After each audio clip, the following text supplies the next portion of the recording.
What's up, everybody? Welcome back to another Geeked Out Live. I am your host, Mick Manhattan from the thescenesnobs. Thank you for joining in. This is the show where we're chilling out. You pick the topic in the comments. You tell us what you want to talk about. That's right. I'm excited for it. WrestleMania tonight. I don't know who else is watching, but I will be. So, guys, throw out them topics. You pick them out. That's right. Let's run it down. See what's what. I watched it last night too. We can talk about WrestleMania. Feel free. Throw out them topics for me. And then saw a bunch of new movies. Saw Monkey Man. It's probably the newest one I saw. I will be reviewing it this Thursday, so you need to check it out. I'm sorry, this Tuesday I will be. So please make sure to check that out. So if you have topics you want to talk about, throw them my way. Happy to hear. Hanging out before WrestleMania. Want to see night 2. See how Cody's story ends. Any of you WWE fans or just fans of wrestling in general? So let me know. I'm excited. I think this is the first WrestleMania without a McMahon like working there. It's strange, huh? All right. I'm excited for it though. How you guys doing tonight? You guys enjoying your weekend? This is Geeked Out Live, where you pick the topic. That's right. You pick the topic in the comments. Let's talk about it. Let's get geeky. Let's talk some movies, TV. What are you binge watching? What do you got going on? Let's see. Favorite movie to watch during the summer? Let's hear it. What is your favorite movie to watch during the summer? I'll throw the question down on the ticker below.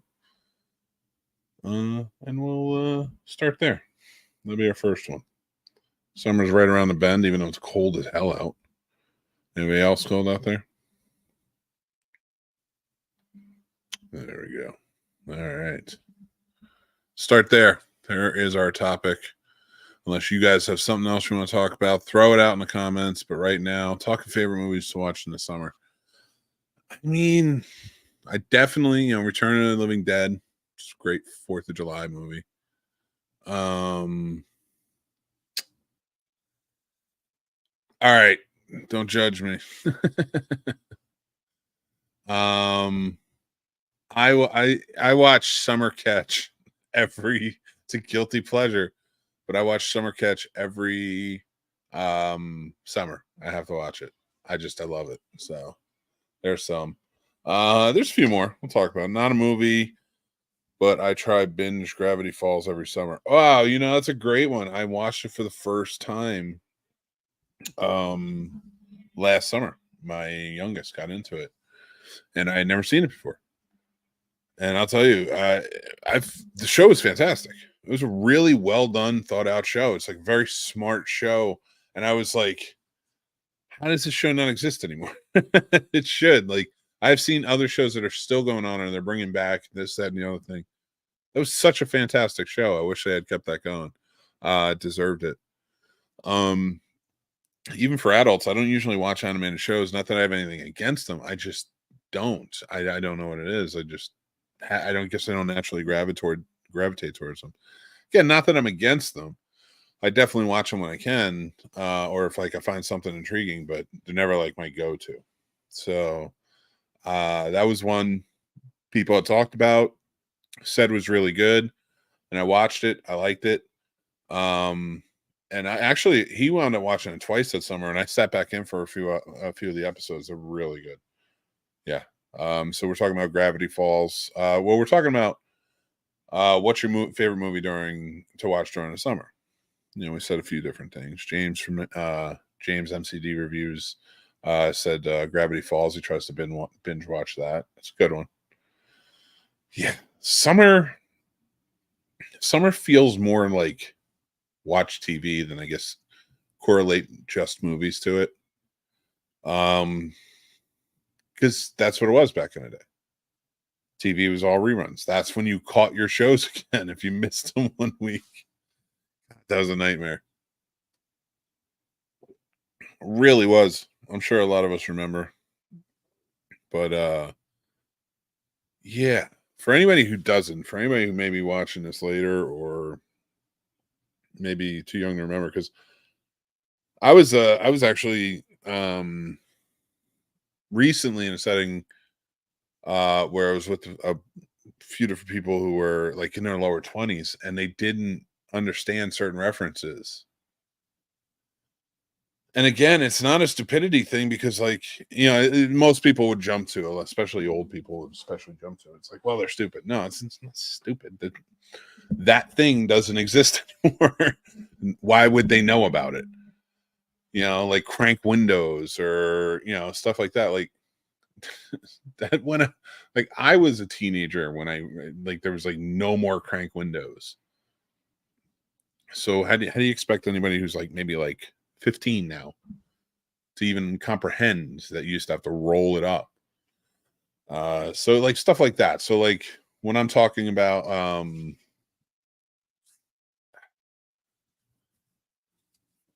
oh, excuse me, getting away from it. No, so like when I'm talking stuff like that, like it's just something that doesn't exist anymore. Like I hate putting that out and like trying to make people feel like they're dumb for not knowing. It's just so odd too, because how much stuff just stops existing sometimes. It really is. It freaks me out.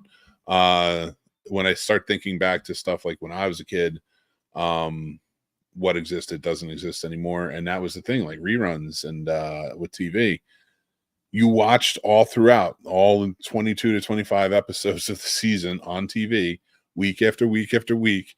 You could tape it, yes, sure, but if you missed it, you had to wait until that week it played in summer in congruence, because they would re-show the whole season all summer long.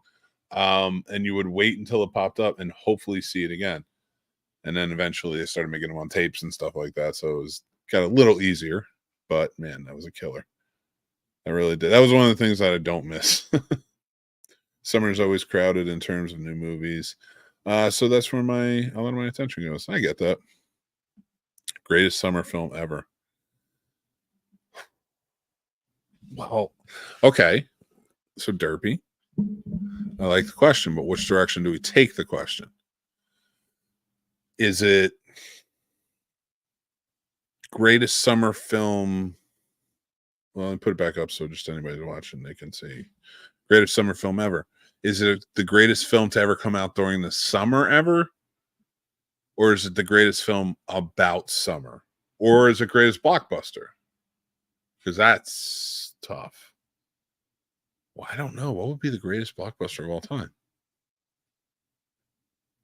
Oh, and it's going to be a different answer for everybody. It's like Jurassic Park's in my head, Jaws is in my head.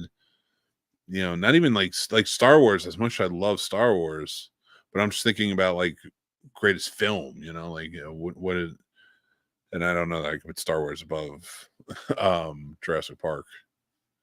Or maybe on the same level as Jaws.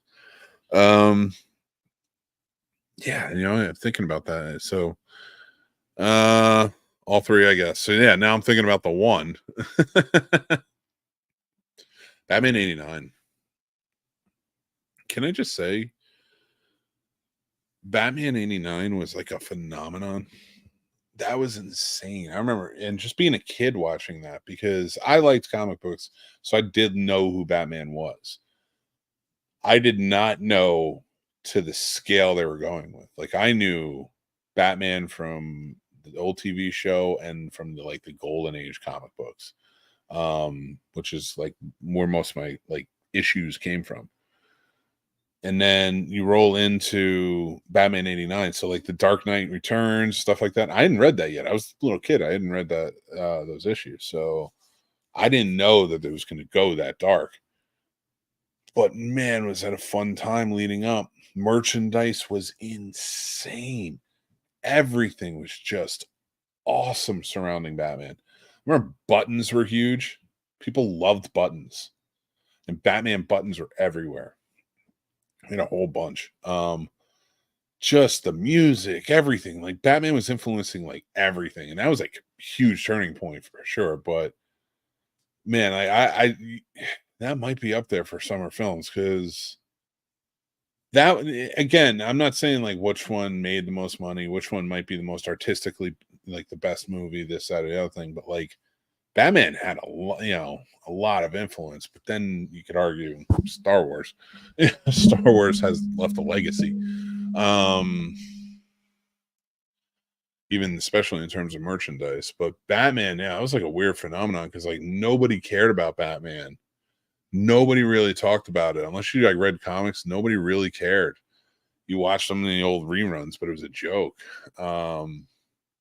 And then this came out, and like all these cool images, like the man, just like a lot of like the stuff they were putting out was very cool looking Batman, new stuff, new artwork and stuff. So like it was very cool. Yeah, it was quite the time. Um Keaton Batman got the tone right, but Batman doesn't kill. He has quite a bit throughout time. So it really depends. Like I'm not saying I like the motif that was built in the last 20 years that Batman doesn't kill. But that was not always the case. And there was never really a rule put in place. It was like the one time he hung a dude from a helicopter in the comic books. Like that was yeah. Like it was pretty dark. There was a couple of times like he killed in the old days, and then like of course he killed in the movie. So how do you break that up? How do you break that up? So like the last 20 years seems like DC has been trying to push this, like I'll never push past that limit, I'll never kill. And I like that. I like that idea. And I don't mind adopting it. But we got to start forgiving some of the older stuff because that rule was not in effect. They may have talked about it. I've heard it mentioned before, but it wasn't something that was really like huge, like what it was like you had this idea that he doesn't kill because he wouldn't try to kill. But it's not that he never did. He did. So I guess, my point with that, but we got to kind of forgive some of that older stuff. Like, and if we do forgive that older stuff, it's a character. There's an interpretation that can be thrown out there. And there were times where Batman killed, and not for good reason, but for interesting story. Where he went haywire and he did it, and I always like that. So yeah, I wouldn't mind it. The only if they kind of left it loose where you can forgive the past, and sorry, I just kind of trailed off, said I wouldn't mind it, but in my head I finished it where they would like leave it loose where okay, if you're doing a different off world or something like this, fine. If Batman kills, it kills. But like we got to stop holding across the line like Batman's the absolute be all end all in DC. And honestly, I think that idea is sort of ruining DC. Now Batman can be the moral compass. I will 1000% back saying Batman is the moral compass of DC. What Batman says we should listen to because Batman always holds true, right? And just in case he does trust that his friends will help with him. So the only film to address no kill rule is Patton. Yeah. So I mean, and I'm cool with that. And like it's only been like 20 years where they really started reinforcing that. And they were like, this is Batman. He never kills, and that's the rule. You got to remember, comic books are basically like let's correlate it to what WrestleMania's got going on tonight to wrestling. These storylines have changed many, many, many times, and everyone tries to fit in exactly what they know about them. So we got to give some grace. But going back to sort of what I was saying though, like it's just, I mean, I'd be fine with just kind of leaving it open or just doing it. But I like the prerogative. I didn't mind that Zack Snyder had it done that way. A lot of people fell on the note, and that was the really big one where everybody really fell on it. Even after Batman 89, I didn't hear anybody kind of bitching and moaning about it. Nobody was like, Batman doesn't kill.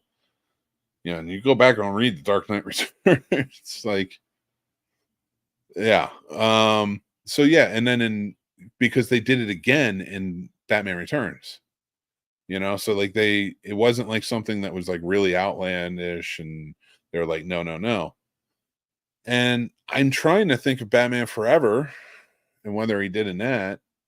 It's been a long time since I've seen that, and it's been an even longer time since Batman and Robin. So I'm not even trying to remember there. They killed us with that movie.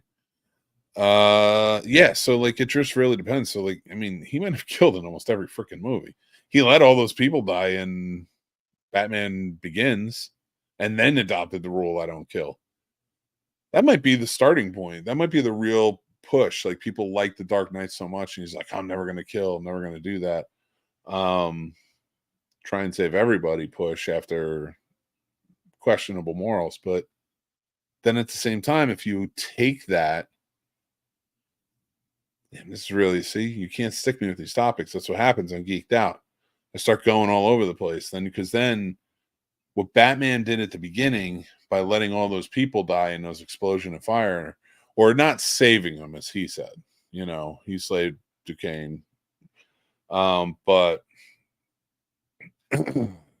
so, and then he flips the switch. Why couldn't we give that same grace to Clark Kent when he killed Zod? When Superman kills Zod and snaps his neck in that movie, everybody freaked out. Superman doesn't kill. Superman doesn't kill. Why couldn't we have made that the jump off point to say, this is why I don't kill? Why can't the jump off point for Ben Affleck's Batman have been, okay, I killed a bunch of people to save Martha. And then Superman rolls out and is like, we don't do that anymore. We're not going to do that. And because he looks up to him so much, he's like, okay, cool. I'm in. I won't do it. I mean, I realize I oversimplified that entire thing, but you know what I mean. We're getting there. I don't know. I'm kind of on a train right now, enjoying this. Jake Gyllenhaal or Alan Richardson for James Gunn DCU Batman? It's a good question. You know what I want? I didn't see the Ungentlemanly Warfare movie that Alan Richardson's in. I do watch Reacher. I've seen a bunch of other stuff he's in. And it would be great to see him stay in DC in some way. I don't know if he fits Batman. I just don't think he fits even like the Reacher, the intensity stuff. I think that's why they're trying to correlate it, but it just doesn't work in my opinion. That's not Batman. Batman's calculated.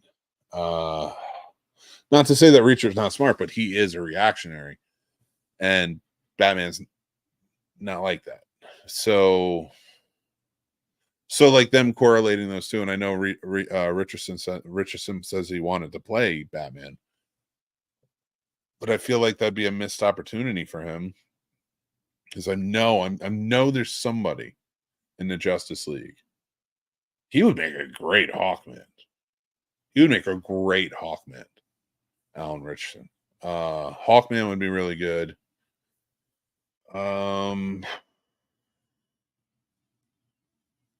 It's just interesting to see how he goes, but like I would like to see Alan Richardson still in there. He'd make a good Aquaman too, ironically. Yeah, but I mean, you could do it. You could. It's all multiverse. You could say if he's that in the Smallville multiverse, he could be hitting James Gunn's too. And I wouldn't mind seeing a return to like form Aquaman. The Moans were just so crazy. And I don't care who plays the part of Aquaman, but I'm just saying, like, sort of that return to form where it's a little more regal, not all over the place, not drunken and sort of like all crazy. Although I do like Momoa, but he would make Killer Lobo, in my opinion. But anyway, I'm just recasting at this point. So out of those two, Gyllenhaal, honestly. Gyllenhaal could play it. He could play anything. He has that intensity. Look at him in Nightcrawler, but then you mix it with like even like the intensity and the fighting he brought in like Roadhouse, and just tons of other performances. Like even Donnie Darko's intensity would be really good for like a Bruce Wayne-ish but then have him snap out of it and play like Playboy, like maybe in Demolition. His hurting persona in that was really good. As the Playboy sort of Bruce Wayne. That could be interesting. I like that. I like the Man of Steel until the ending. See, again, that point, like, I don't know. To me, when Superman breaks Zod's neck and truly makes him the only Kryptonian left, something he didn't want to do. He truly, honestly didn't want him to do. And you could see the pain and the anguish in his face that he had to do it. That was the turning point, in my opinion. And that was what was cool about that movie. That whole movie was he wasn't Superman. He had no rules to be Superman. He was just finding everything out.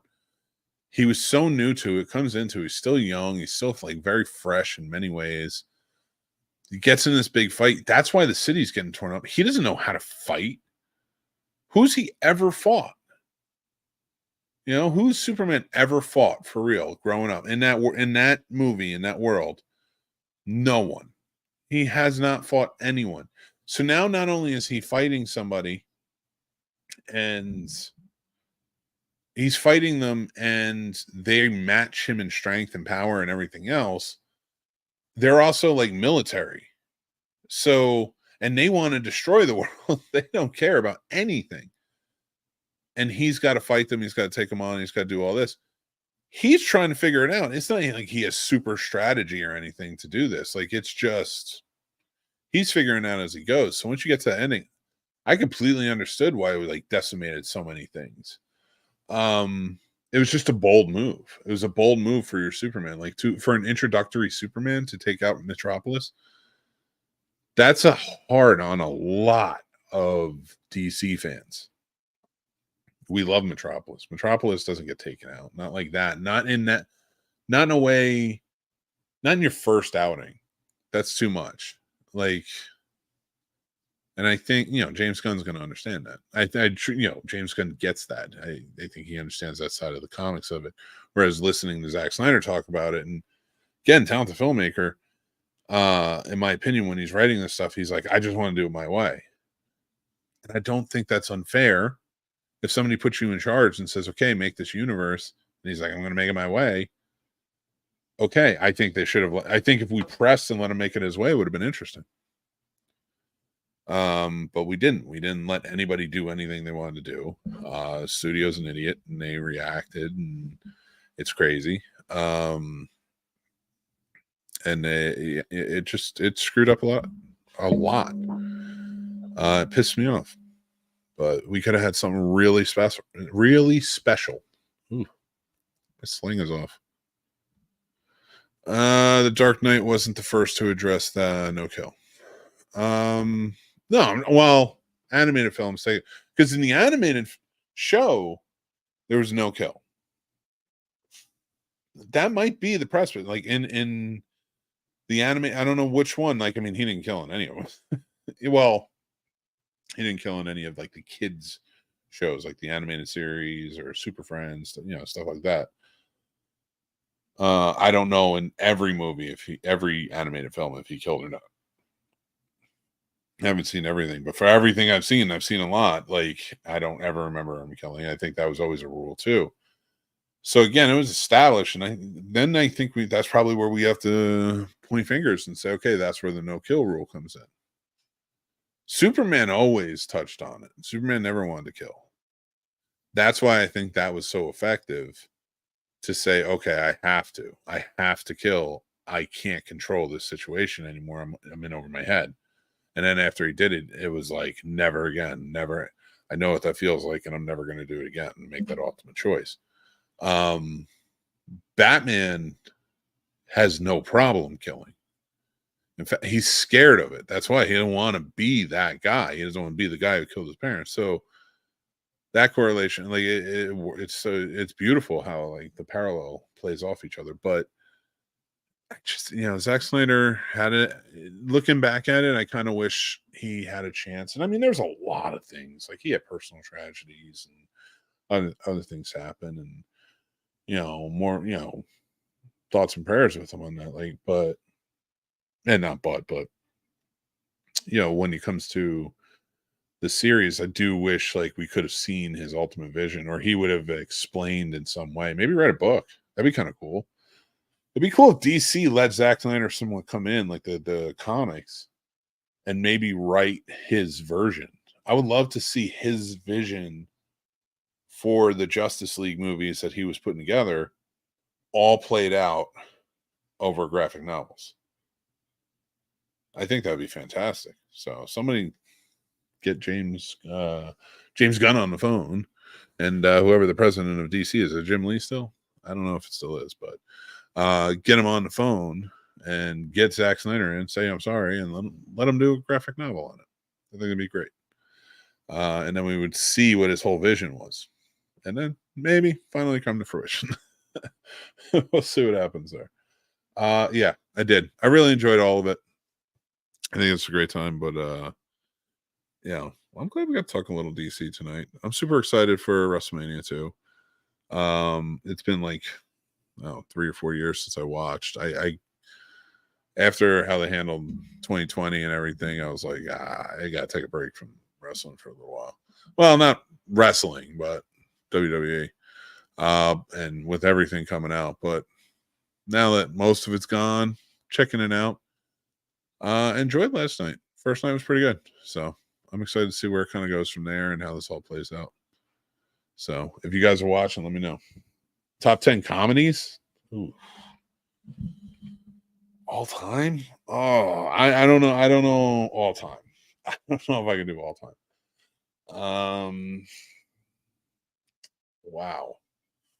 I'm just gonna throw out movies that I can watch over and over and over again. No problems. Comedy movies. And I might sprinkle in some that I think maybe some of you might not have heard of that you should check out. Okay. Super Troopers. I love that movie. That movie cracks me up all the time. Cannot get enough of it. I will watch that constantly. Other comedies. One that always makes me laugh is Role Models. Oh, that one was always a good one for me. I always like that. I just started getting on a kick. It hasn't always been one of my immediate go-tos, but I've been on a kick lately because it's been on Pluto a lot. It's Tommy Boy. Funny freaking movie, man. I can watch any of the classics. I can watch Caddyshack, Vacation, all that stuff. But I give you guys some good answers. Little Murders is a funny one. It's a nihilistic comedy. It's from the 70s. Elliot Gould, Donald Sutherland's, a bunch of others. It was weird but funny. Very funny. Spaceballs, good one. Naked Gun, another good one. Lots of Adam Sandler. There's some Adam Sandler really fit in. I really enjoy him. All right. So Mel Brooks, though, if I'm going Mel Brooks, High Anxiety is one of my favorites. I love Spaceballs. I love Blazing Saddles. I love all of those, but High Anxiety is great. Anything with Madeline Kahn. Anything with Madeline Kahn. If she was in it, I'll watch it. And I will buy in 100%. She was, in my opinion, the funniest comedian acting. Truly. I thought Madeline Kahn was just amazing. She really was. She was so funny. Young Frankenstein. Thinking about that one. Yeah, because I was just editing. We have a new Discovering Horror coming out tomorrow, and it's on Frankenstein. So I was editing. I edited a piece from Young Frankenstein in there, just for the influence of the movie. Good one. It's such a good one. Robin Hood Men in Tights. That's a funny movie. Oh, it's another solid one. Trying to think of those one. Anything John Candy too. He's another one that's just He was in it. It was so funny. I like Steve Martin. So I'm trying to think of some of those Three Amigos. That's oh my god. Just thinking about the lines from that movie crack me up. It really is. It's hilarious. I love it. I'm trying to think of older stuff too. I mean, Abbott and Costello, anything is just wonderful. We're two wild and crazy guys. Yeah, him and Dan Aykroyd. There's always some fun ones. I love that. Man, I just trying to think of all the comedies that like I'd be watching and I'd be all for, but like it's one that really makes me laugh, but it's super offensive and weird. By today's standards, especially, it's Euro Trip. But there's just something about that movie that cracks me up. It's odd and it's weird, and like there's some parts where you're just kind of like, oh shit. But it was very it was funny. Blues Brothers, of course, I love the Blues Brothers. It's a great movie. Everyone should see the Blues Brothers. It's not one of my ultimate go-tos though. I like Running Scared with Billy Crystal and Gregory Hines. This is a funny cop movie. Well done cop movie too. Oh man, it's such a good one. Yeah, that's a great question. I want to put, I'm gonna be on Letterboxd and I'm gonna work on that. I want to find my what I want to like my list, like what I want to work on. Planes, Trains, and Automobiles. That's a good one. That's not one of my top comedies though. Because there's a lot of really good dramatic elements, but there's some funny parts. Don't get me wrong. Very funny movie. Very funny movie. But when I think about that, that's more like a holiday movie for me. Not really like a family holiday movie. Not so much like comedy is what I go to that for. Like I have my movies for comedy where it's like I need to laugh. Like these are the ones that are gonna do it. Yeah, that's a good one though. I like that a lot. Man, it's a solid choices here. I like what you got going, Derpy. So, well, people, thought I'd pop on here for a little bit, do a little geeked out. I'm doing it early today because I promised the kids we're all going to watch WrestleMania. We're going to hang out. So I wanted to come on beforehand, hang out with you guys, and do this because Geeked Out Live is coming back more and more. So keep on the lookout for it. Usually on Sundays, you pick the topics. So thank you, Derpy. Thank you, James, for jumping in. When we finish off with top 10 wrestlers, I will. 100%. I'll do that. It's not going to be in specific order because I don't have it in specific order. But anytime you ask me for a movie list, stuff like that, go over to our Discord. If you ask me there, Derpy, I got you. You're good. Go over there, and I'll make a list on Letterboxd for you. But if you ask on the Discord, that's how I know we can all I can connect with you and stuff. So, top 10 wrestlers. Before we go, okay, this is for wrestling. I don't care who they were outside of wrestling. I don't care who they are as people. I've always been very vocal where I try to separate the art from the monster, and I can't always do it depending on who it is. There's a lot where I'm just like, I can't do it. But in some instances, I do. Like, because where was I when this happened? Why I like it? And why is this one of my tops? And not because of wrestling. These are my top 10 like wrestling performers. So like not all of them are about the greatest wrestlers or anything like that, but like let me just throw out the list though. As of right now, well, Cody Rhodes is on there. 100%. I really love the way he's played the story, even going back to like when he left WWE and building it up in Japan. Like he's had his story in his head for a while. And he's finishing his story, and I love it.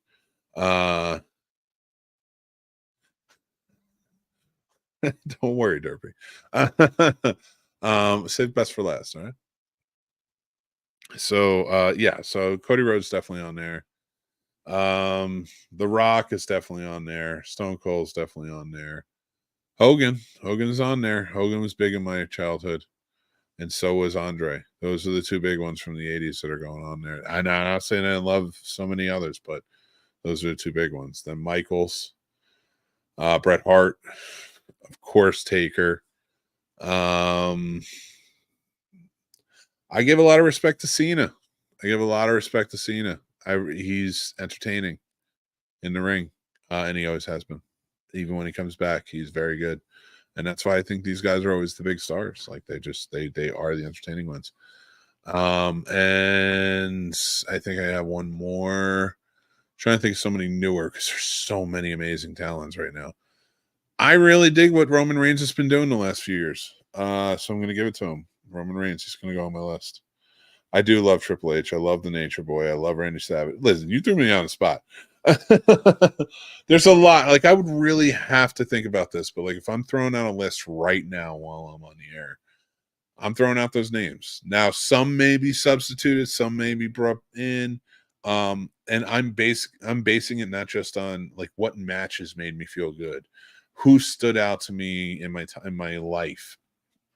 Like I'm already itching because I didn't put Piper up there, and I love Piper. So it's like this list is inconclusive.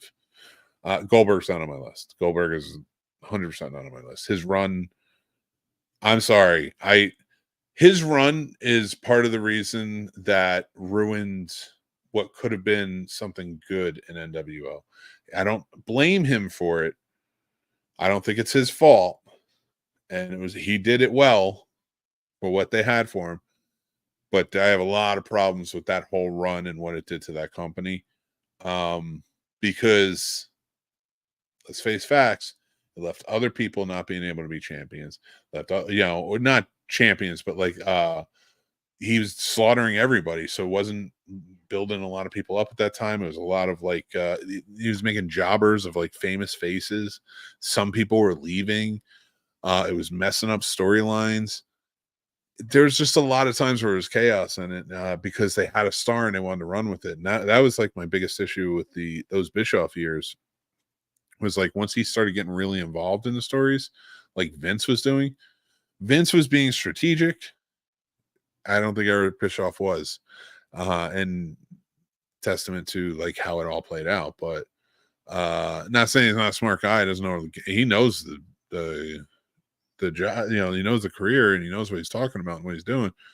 It was just at that time, I think that was a lot more ego than anything else. And I don't just blame him. Like there was a lot of guys who were booking themselves. That's how they were signed. And that's horrible. How are you going to do that? They're only going to wrestle every so often. They're going to spend most of their time at home. It's craziness. And we've seen the documentaries. So Goldberg will never be on one of my lists because he just isn't a good wrestler. And his storyline was everybody else sold his storyline. He didn't sell his storyline that well. And I've never seen anything else besides that storyline of the order that I cared about. So, it's just not for me. All right. But I'm going to work on that list and we'll talk about it on the Discord. I'm going to put together, it's going to take a little while because I want to really go through and think about who I'd want my top 10, but I will put it up on the Discord and the wrestling channel. And I will work on my top 10 comedies list for Letterboxd. So, but guys, thank you so much for joining in. This is Geeked Out Live. I'm going to step off and go spend some time with the kids and hang out. Guys, go check us out. Join up on our Discord. We got a Patreon. We got snobsmerch.com. You get something like this or many of our cool movie designs, stuff like that. Go check us out. Gotta be in it to win it. Be part of the Snob Nation. We want you. That's right. But just mostly for chilling and talking about cool stuff. But but thank you guys again. If you want to join in and have topics for us down the line, please feel free to jump in. We'd love to have you.